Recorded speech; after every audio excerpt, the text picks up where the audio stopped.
Hi friends, Sarah here with The Holy Mess, and in this video you are going to learn 3 important truths that you can use during times when you want to eat something and you feel like you can't. I know that many of you follow me for weight loss. I have lost 100 pounds and have been maintaining that for the last 15 years. So absolutely there are lots of times that I want to eat things that I'm choosing not to eat. But then in the last couple years, I've actually had some really difficult health issues, some digestive issues, and for the last 6 months, I've been following a very strict elimination diet, trying all kinds of different things to try to see if we can get to the heart of what is going on with me. And actually, we haven't found resolution for that, but I've been eating very, very few foods, very limited diet. So, if you find yourself struggling with different times that you feel like you're saying somebody offers you something, you say, well, I can't eat that.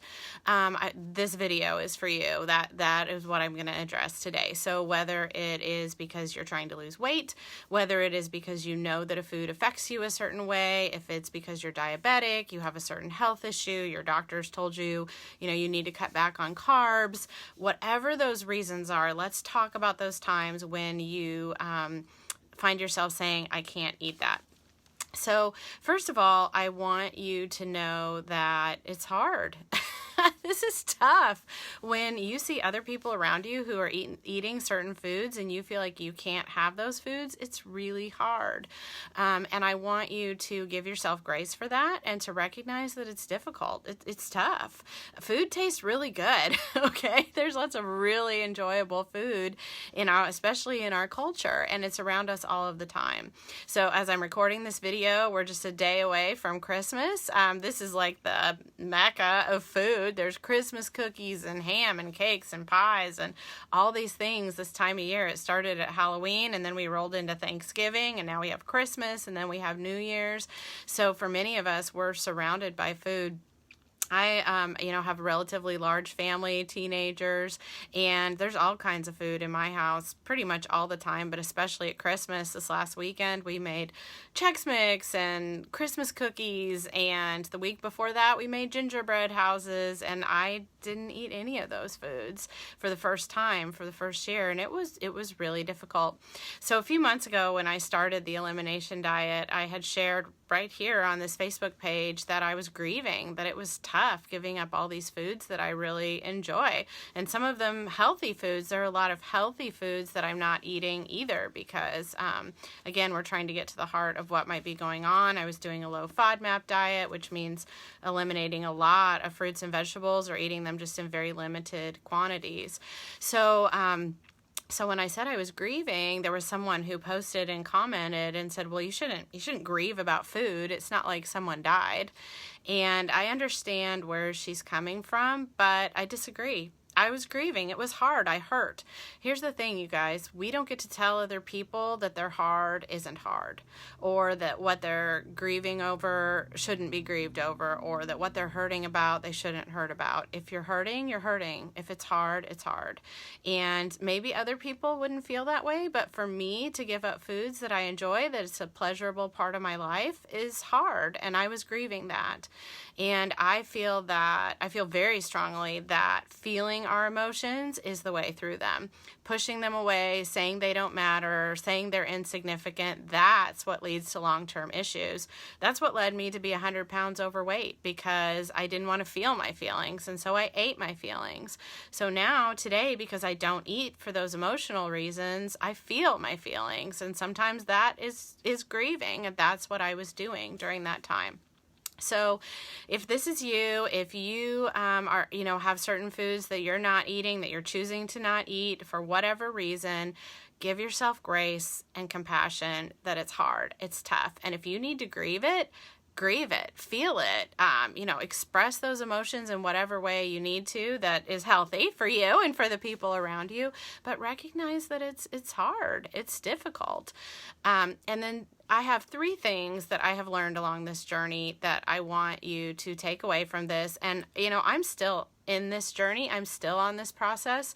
Thanksgiving Day, when I had some turkey and a few plain potatoes and my family was eating pie and cakes and all these things, and I still ended up on the couch with terrible stomach pain, that was really tough. And so I'm not saying that I've arrived with this, but what I'm saying is these are some things that I've learned.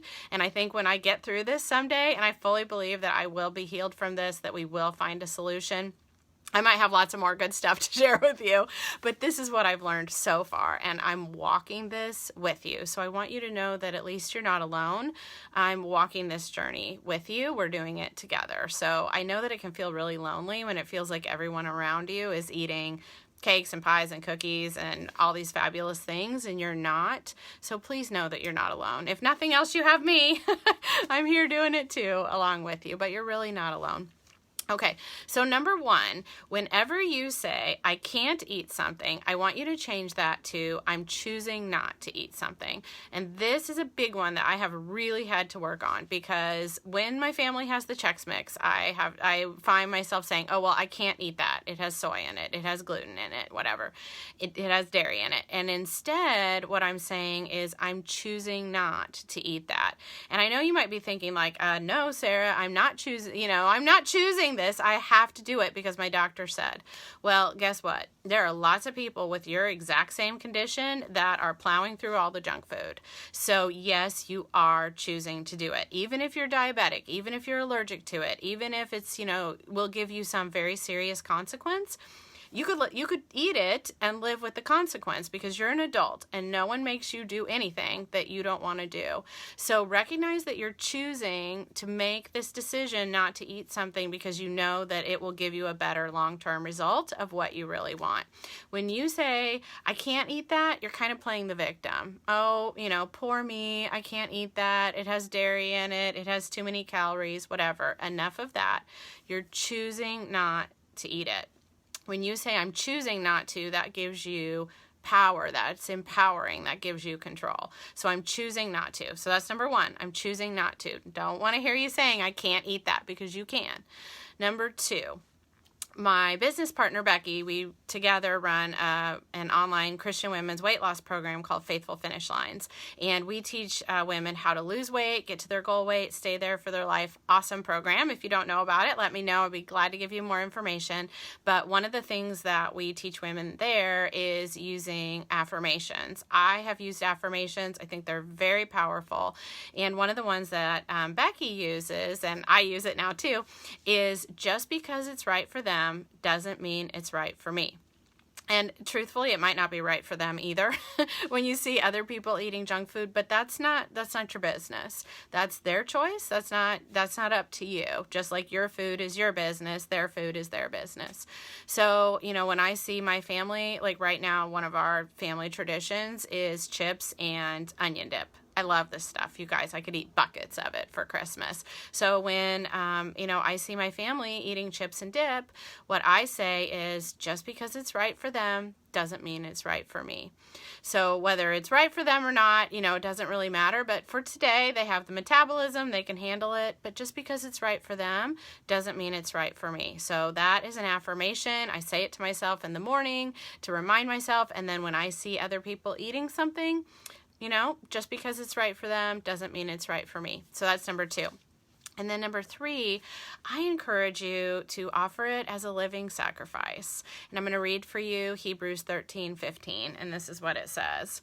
It says, through Jesus, therefore, let us continually offer to God a sacrifice of praise, the fruit of lips that confess his name. This is how I have chosen to handle it in this difficult time where there are a lot of foods that I'm not eating, is I look at it as a sacrifice. And sometimes I will actually picture it as I'm taking that food that I really want to have, the Chex Mix, that's another one of our family traditions, that it's almost like I'm just literally placing it on the altar for him as a gift of like, I don't understand this, Lord. Truthfully, I don't even, like it, but I will offer it to you as a sacrifice of praise. It's not just about the food. It's so much deeper than that. It's giving it to God and saying, your will be done. You use this situation to your glory, and use it, Lord. I will offer it up to you. I can offer you this. There is a Bible reading plan on my website. It's called Praising God in the Storms of Life. If you don't have it, I'll put a link below. I would really encourage you to get it. It's one of the most popular reading plans on my site. And in it, there's Bible verse, one short Bible verse for each day. But in the post, I talk about actually praising God in the middle of really difficult situations. And I'll be honest with you, I'm not really totally there yet. I would love to be there. I would love to praise God for the stomach issues that I've had. I would love to praise God for, the fact that I can't eat some of these foods, but I'm not there yet because it's hard, and right now I'm going through it, and I'm experiencing it. I'm grieving it. I'm having gratitude for the things that I can have. I always try to say, focus on what you can have, not what you can't have.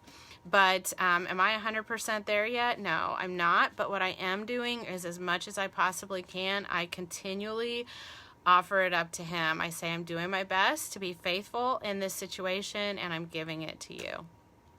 So those are the things that I have learned so far along this journey, and that is not to play the victim. Instead of saying I can't eat something, saying I'm choosing not to eat something. It's using the affirmation, just because it's right for them doesn't mean it's right for me. And then using Hebrews 13:15, I offer it as a living sacrifice to God. If you are in a situation where you have foods that you're not eating and you have found some things that are helpful to you, I would love to hear about it in the comments. Like I said, we are all on this journey together, and I'm continuing to learn and grow in this as I go, praying that God will bring a solution to these stomach issues that I've had. If you would pray that along with me, I would really appreciate it. So many of you have been on this journey with me, and your prayers and your support mean so much. So have a fabulous, fabulous Christmas. If you're watching this at Christmas, if you're watching it after, know that I am here with you and support you, and have a great day. I'm Sarah with The Holy Mess. Bye-bye.